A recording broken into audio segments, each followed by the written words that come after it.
just make sure that the screen is nice and juicy. That looks pretty good.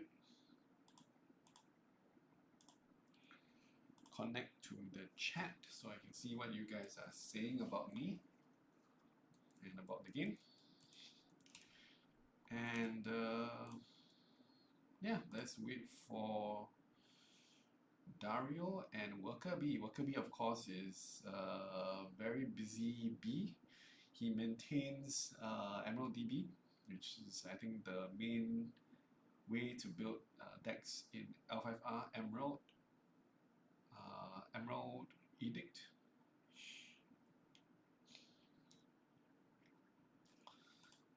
Let me just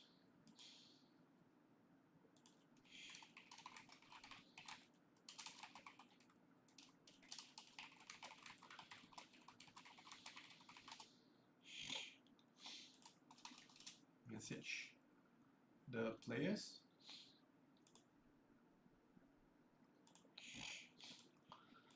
Alright. This time we're gonna have Dario Perry. I'm not sure what his in-game username is. He's gonna be playing Phoenix against Workerbee's Dragon. So, and I believe the strongholds are Isawa Moriseido against IMC, Iron Mountain Castle. So both sides are playing strongholds which are interesting. So Isawa Moriseido, of course, is very strong stronghold, especially since KI was nerfed. Can't remember what KI stands for, but yeah. I mean, ever since KI was nerfed, I mean, Isawa Moriseido is very strong. Very often allows you to give 2-force swing in any conflict. And it also often allows you to just get the favor very easily, as long as you have any standing characters. And often this would be something like you can play your Shrine Maiden and then you Isawa Moriseido to get the favor. That allows you to try to maybe play Sensuous, play 3 Sensuous in IMS. On the other side, we have Workerbee, who is playing. Actually, let me just see whether I can. Yeah, it should be this one. So Workerbee and Dario Perry. Iron Mountain Castle on the other side is very towery. You play tons of attachments, and to be honest, I think Iron Mountain Castle is is actually very strong, and it's a good alternative to the High House of Light. Yeah, I actually think it's quite strong. The effect of discounting one attachment every round is worth like 1 fate, right? Every round. So that's 1 fate every round, which is fine by itself. And then you also get the extra restricted attachments bonus, right? Although it did get hurt significantly by the no duplicate attachment rule. No duplicate attachments makes it definitely worse since you're playing so many attachments in Iron Mountain Castle. Did I miss the match? No, we haven't started yet. We are waiting for the players.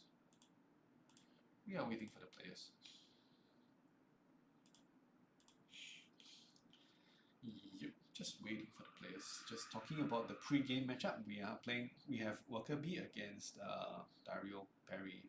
Not sure what's his in-game name.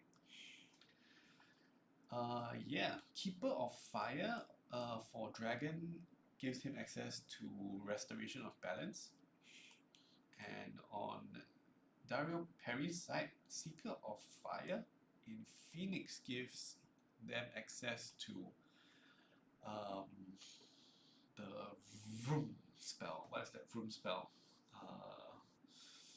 The one that vrooms away all the attachments. What is it called? Can't remember. Let's check the Emerald Edict.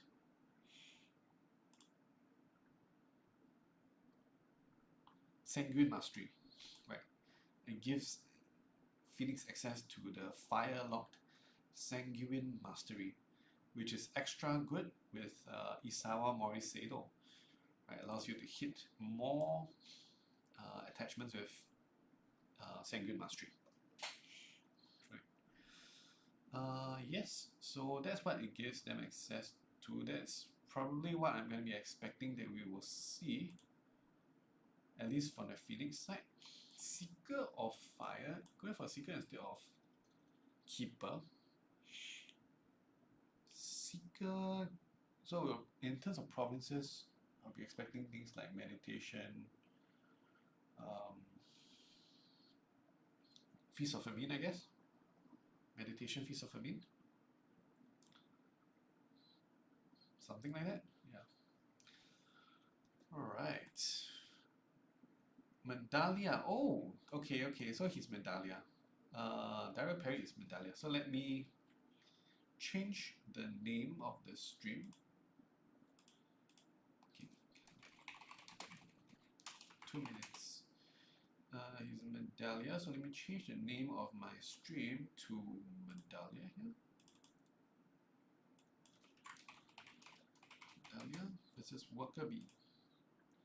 And change the name of the stream as well. Stream information to Medalliah versus Workerbee. Medalliah, I thought he normally plays crap. I guess he's trying something different this time. Or maybe I'm just wrong. Who knows?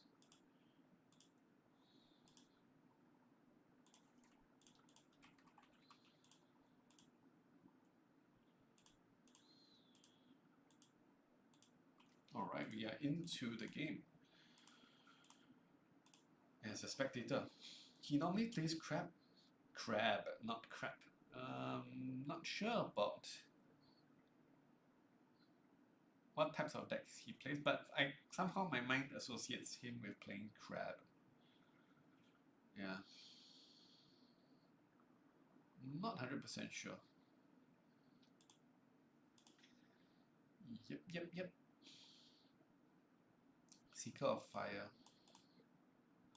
Let's see what other fire provinces are there. Fire provinces, of course. Now I'm on Emerald DB. We can see that there's brush fires, which is reasonable. It's actually of course it's very powerful. It's a powerful effect. Not the most consistent, but it's a powerful effect. There's Honor's Reward, which is okay, but not fantastic. Illustrious Forge. Could be Illustrious Forge to find something like the Fire Blade, Fire Katana.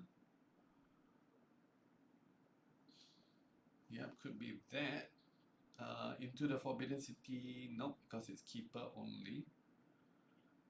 Yeah, Meditations, yeah. Interesting. Of course, this is Swiss, so the lists are actually closed. It's closed list. So we don't actually know what exactly he's playing. Should be interesting either way. I believe both of them are actually pretty good players, but both of them are meeting after having lost already once in the Swiss. Workerbee against Kakita Tsuru and Medalliah against Patrick Mishima. Who's Patrick Mishima? Anybody knows who is Patrick Mishima?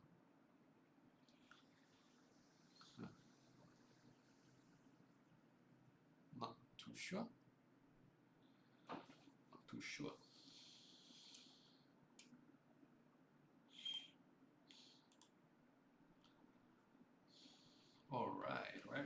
Right.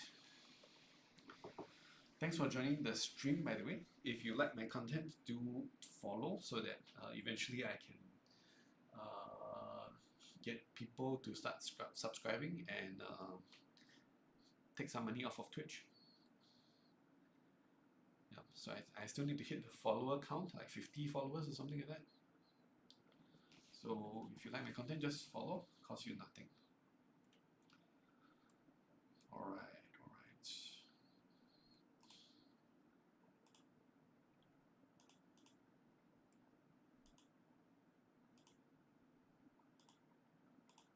Okay. If enough of us follow, you can quit your day job. No, following doesn't actually give you any money though. I think following doesn't actually, only when you subscribe then you actually get money. When people subscribe to your channel, then you actually get money on Twitch. Yeah. So that's that.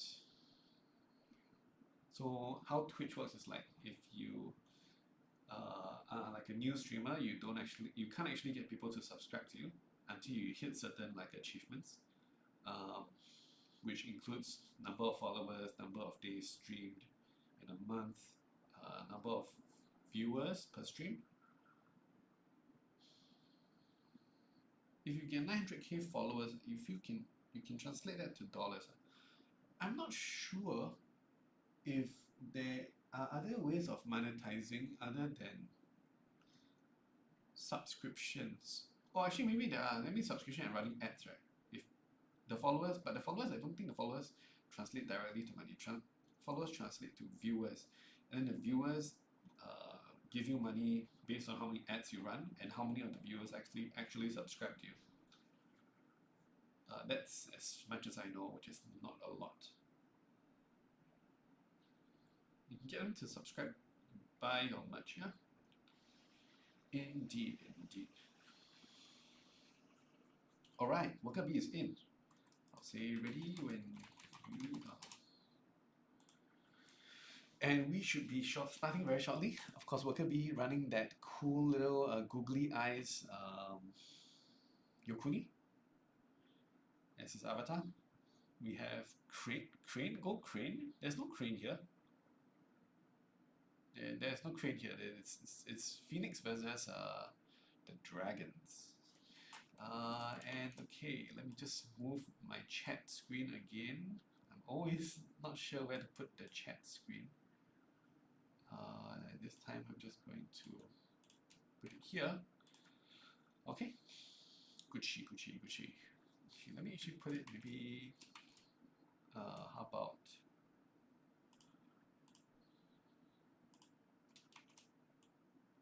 here. Okay, on the flops we see Solemn Scholar, Kami of Ancient Wisdom, not super commonly seen, and this is more commonly seen in Prodigy of the Waves. Unit test +2, interesting as well. I would have preferred to play +3 and then pass. Yeah, there's no kill in Dragon, so +3, especially because this you can't really dupe this to prolong her life. You can't dupe Prodigy of the Waves since she's non-unique.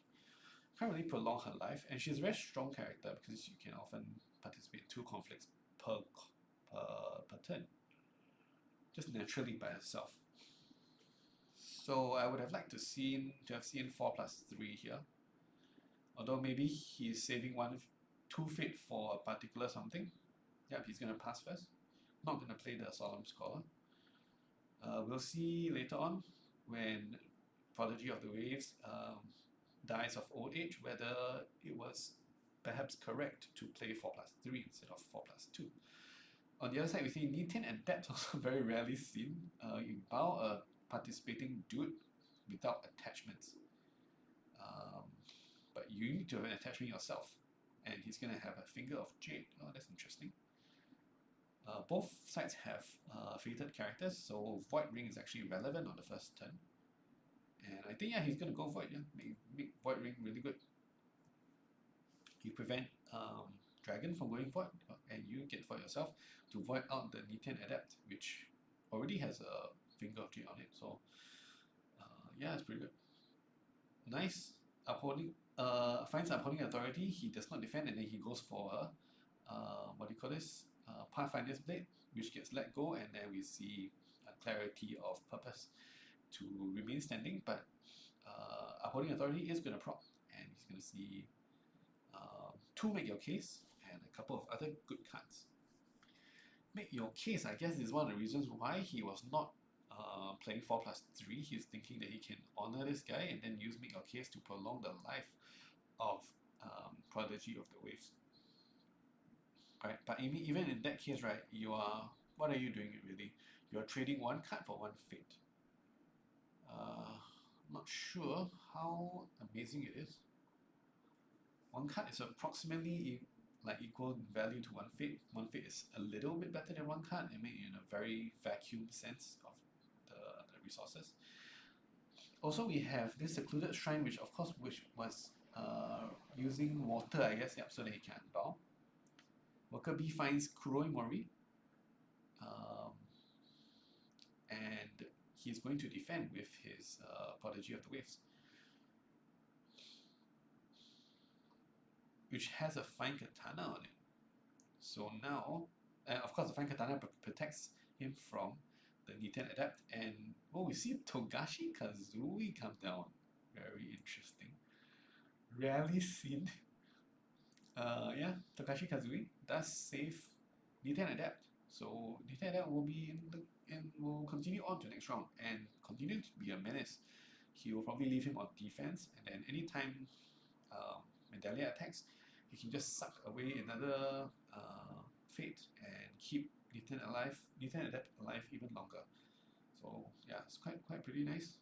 Oh, perfect find for medalliah, finding the restoration of balance when he only has 4 cards in hand. So perfect opportunity to find it.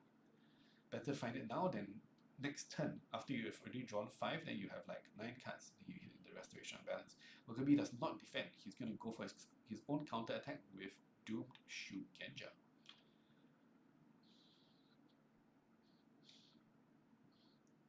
Doomed Shugenja. That was the Earth Ring, I believe. Yes, Earth Ring, and he gets a discard on Ready for Battle. Okay, Ready for Battle. You can see it's a Lion Splash. Ready for Battle is a good card. He goes in for a Feast of Famine, taking away. Oh, he was gonna take away the one fate from Niten Adept, but Niten Adept had the Finger of Jade to protect him from that. So okay, still fine. Finger of Jade goes away, and Feast of Famine gets broken. I guess now we look at the board state. I would say that in terms of resources, I think the board is kind of even. The board is kind of even. Resources are kind of even as well. Right, resources are kind of even as well. We see Acolyte of Koyone come down. Bricks are also kind of even, but there's 2 bricks for medalliah and 1 brick for Workerbee. What is this? Acolyte of Koyone. Political conflict, choose blah blah blah, and gets pride or loses pride. Okay, so okay, and she doesn't even need to be participating to do this. She finds 2 secluded shrines. One will be for water for sure. Prodigy of the Waves also obviously wants to make your case. Also wants to make a case to prolong her life, right? Definitely wants to make case to prolong the life. Last turn, he ended the turn with how much fate? He spent his 1 fate to do something? No, I think he ended the turn with 1 fate, right? He spent 1 fate on his... yeah, I think he spent 1 fate on this card, Clarity of Purpose, which means he ended the turn with 1 fate, which means he could have spent that 1 fate to play 4+3 on Prodigy of the Waves, which would be much better than this Prodigy of the Waves now having no fate on it. Niten Adept is actually going to attack in. Interesting. You would think that Niten Adept wants to stay back so that he can dissuade medalliah from attacking, but he is going to go in. This kind of signals that maybe he has moved in. He kind of has a move in with Hawk Tattoo or something. Hawk Tattoo, what other options are there? Hawk Tattoo. Assassination comes in with from Workerbee to kill off the Solemn Scholar. Kuroi Mori switches the conflict type to military instead of political. and Prodigy of the Waves is defending. Workerbee going for the banzai. How important is this conflict, to be honest? Feels really unimportant. Why is this conflict important? I mean, the ring does nothing for both sides. The ring does nothing, so you're only interested in the break, right? You're interested in the break if you're talking about this being a race matchup, a tempo conquest matchup. Sharpen the Mind is played by Workerbee.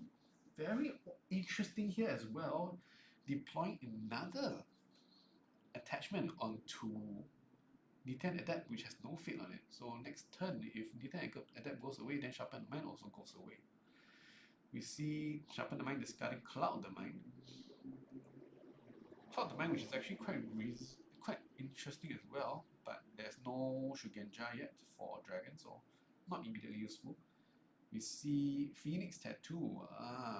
Maybe this is one of the reasons. Phoenix Tattoo gives each other participating character, so himself will not get honored, but he will honor Kitsuki Investigator and dishonor Prodigy of the Waves. Medalliah passes. He has no way to contest this anymore, or he does not want to contest this anymore. Interesting, very interesting. We see Sashimoto also come down. What? Okay, it's going to be very interesting how he's planning to keep D10 Adapt alive after this turn. Right? I mean, definitely he must have a plan to prolong the life of D10 Adapt. I mean, in the Lion Splash, it could be Stand Your Ground, right? It could be Stand Your Ground. No, Stand Your Ground requires him to be honored, so that doesn't work either. So interesting. I wonder how he's planning to keep D10 Adapt alive after spending so many resources on attachments with him. How do I ban this dude?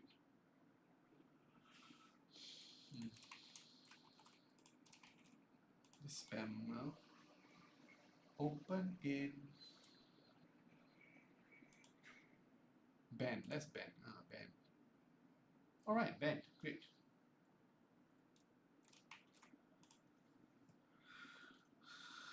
Okay, so now we see a poke in with the Prodigy of the Waves. Wait, how did he honor himself back? Court games, right? He goes on court games for Prodigy of the Waves. And an Ornate Fan, and I believe this is the time we're going to see the Make Your Case. He has two Make Your Case in hand. What did he actually discard last turn with the Upholding Authority? Sorry, I wasn't paying attention there. Upholding Authority was discarding... No, it discarded the two Make Your Case. Then what's he doing here? He's just trying to go for the break, I guess. Try and go for the break. Ornate Fan. Workerbee passes, so he gets the break. Prodigy of Waves gets Pride. How relevant is this Pride? Interesting. I mean, it's better than nothing, right? Since Acolyte of Koyone only works in political conflict, and this was the last political conflict in this turn. Kuroi Mori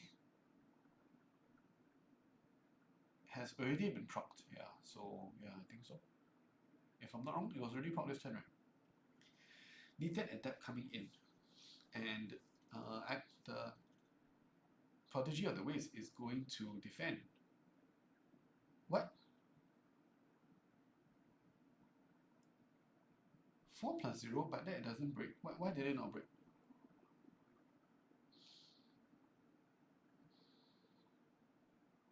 Oh, right, of course, he has 8 skill.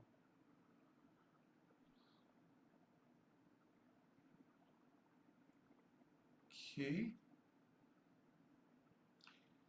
And Medalliah goes on to the Stronghold and finds Rally to the cause. Switches over. No, he doesn't switch over. It's military, right?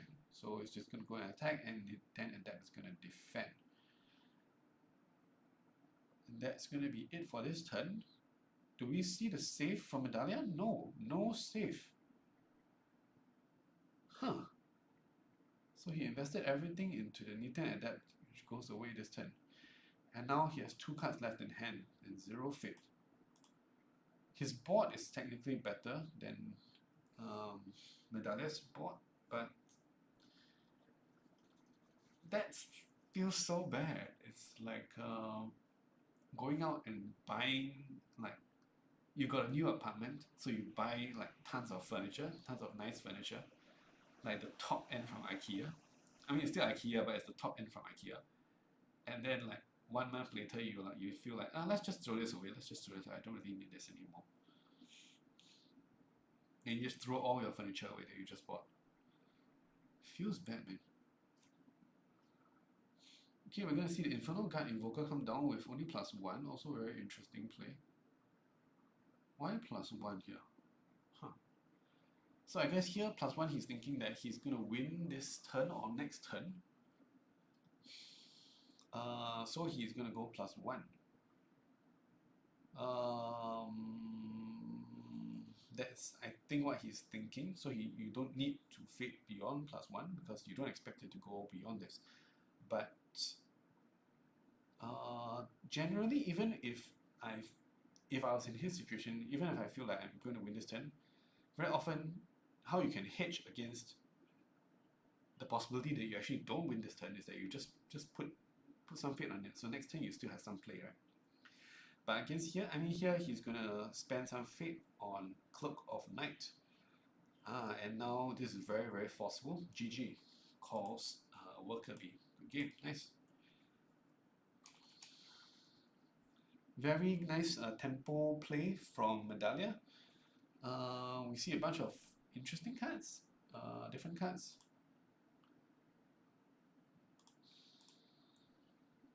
And not really a lot of different cards, but we saw Kami of Ancient Wisdom, we saw Acolyte of Koyone. Interesting stuff. Yeah. Okay, that was a fast one. I guess I got some rest at 12 midnight. Okay. It's over. Thanks for joining me again. And if you like my content, just hit the follow button. Costs you absolutely nothing. And that's it. Till next time, we have more L5R content. Bye bye.